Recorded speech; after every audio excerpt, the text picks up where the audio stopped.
हरे कृष्णा सभी के लिए आपका मेरे चैनल सिंपल सोल पर स्वागत है। आज है बलराम पूर्णिमा और मैं आशा करती हूँ आप जितने भी वैष्णव मुझे सुन रहे हैं वो आज के दिन उपवास जरूर रखें। आखिर बलराम जी हैं कौन?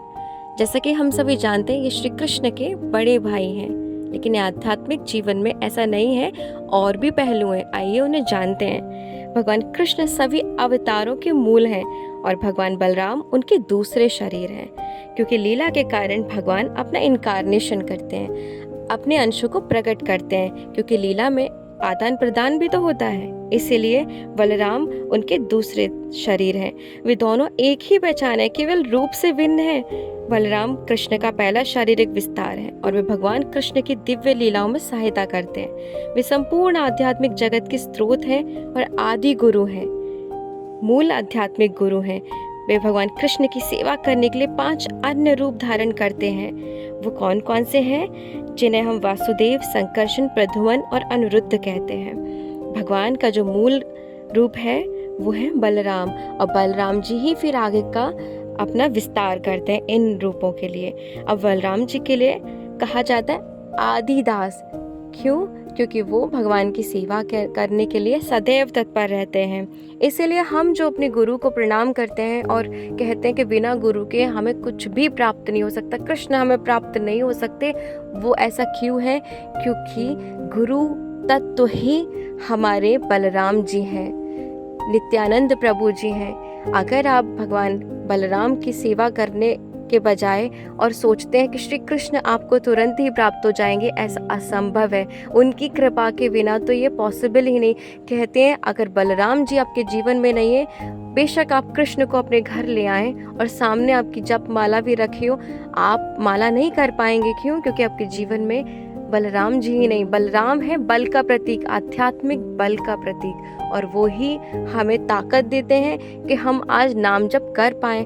देखा होगा अधिकांश लोग के पास माला है, नाम जप करते ही नहीं है, और अगर करते हैं तो 1 या 2 के बाद तुरंत उठ के चले जाते हैं, क्योंकि उनके अंदर सामर्थ्य ही नहीं है नाम को धारण करने की।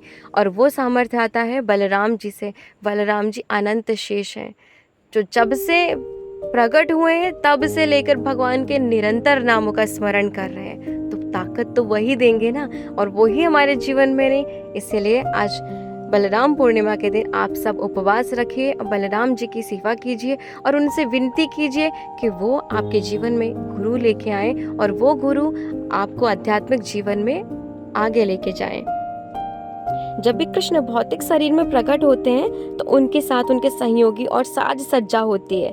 5000 साल पहले भी जब कृष्ण भौतिक संसार में अवतरित हुए तो उनसे पहले बलदेव अवतरित हुए, क्योंकि बलदेव जी सेवा करने के लिए सदैव तत्पर रहते हैं। वो देखना चाह रहे थे कि जिस कर्म में भगवान प्रकट होंगे भाई वो ठीक ठाक है ना। और जैसे ही उनका कार्य संपूर्ण हुआ, कृष्ण उन्हें माया देवी से कहते हैं कि आप इन्हें लेके जाइए, और वो उन्हें दूसरे घर में लेके जाती हैं। इसीलिए बलराम जी का दूसरा नाम पड़ जाता है संकर्षण। अब भगवान बलराम के रूप का वर्णन सुनते हैं। शक्तिशाली भगवान बलराम 16 वर्ष के हैं, यौवन की आभा से परिपूर्ण है और उनका रंग स्फटिक के समान गौर है।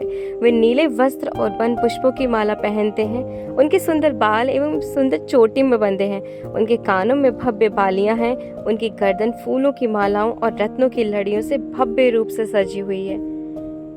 दाऊ जी की सुंदर और बहुत मजबूत भुजाओं में भव्य बाजूबंद और कंगन है। उनके पैरों में शानदार रत्न जड़ित पायल हैं।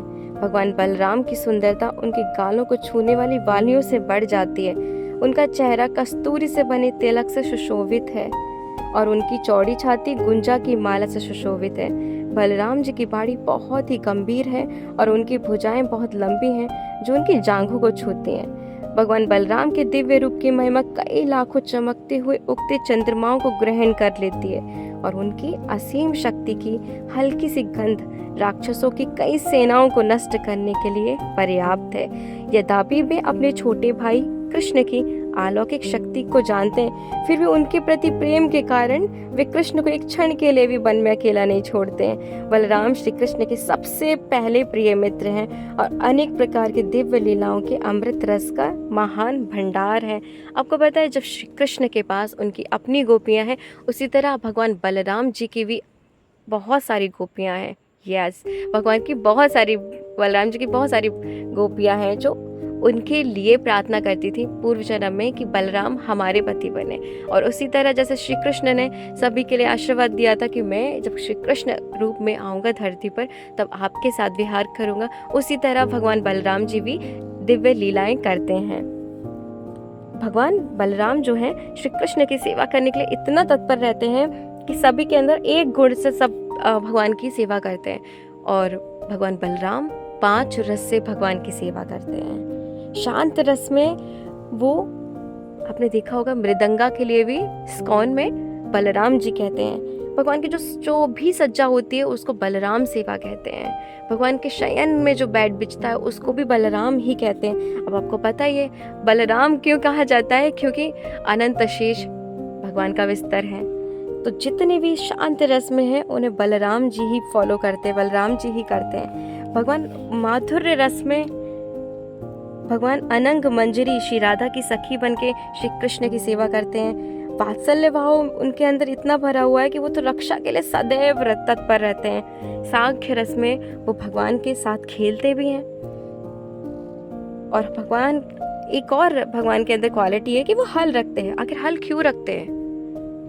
क्या असुरों का वध करने के लिए उनको हल की ज़रूरत है? जितने शक्तिशाली हैं भगवान श्री कृष्ण का दूसरा देह है, उन्हें हल की क्या ज़रूरत पड़ी? वो हल इसलिए रखते हैं कि वो गुरु हैं, गुरु तत्व है। और गुरु क्या करते हैं? कठोर से कठोर शिष्य के अंदर भक्ति का ऐसा रस प्रकट करते हैं और उसका जो मिट्टी होती है, बंजर जमीन जैसे जो उसका हृदय होता है, वो ठीक हो जाता है। उसी तरह भगवान बलराम जी भी अपने हल के द्वारा जो भक्त होता है, जो नॉन डिवोटी होता है और भक्ति में आगे बढ़ता है, तो उसके बंजर जमीन को खोद देते हैं और अंकुरित करते हैं भक्ति का भाव। तो इसीलिए भगवान हल रखते हैं। बहुत से लोग हैं जो लहसुन प्याज छोड़ ही नहीं पाते, लेकिन एक भक्त को परवाह ही नहीं पड़ती, भाई लहसुन प्याज है क्या चीज़, वो आराम से छोड़ देते हैं। क्यों? क्योंकि उनके पास पावर है बलराम जी की। जब तक आपके जीवन में बलराम नहीं आएंगे, आप जितनी भी गंदी चीज़ें आप खाने में ही रहोगे। अगर आपके पास बलराम जी की ताकत आ गई, आपको फ़र्क ही नहीं पड़ेगा, आप तुरंत की तुरंत छोड़ दोगे। क्योंकि हर चीज़ का एक ग्रेविटेशनल पुल होता है और नेगेटिव चीज़ का होता है नीचे की तरफ को ले जाने के लिए। लेकिन आध्यात्मिक जीवन में ऊपर उठने के लिए आपको जो ग्रेविटेशनल पुल चाहिए, जो पुल चाहिए, वो आपको देंगे भगवान बलराम। इसे बलराम जी की शरण अवश्य ग्रहण करें। और इस पूर्णिमा के लिए आप अपने भगवान के लिए बहुत सुंदर सुंदर भोग बनाइए और उनके लिए पवाइए। उनकी कुछ लीलाएं इस प्रकार हैं। बलराम ने धेनुकासुर का वध किया था।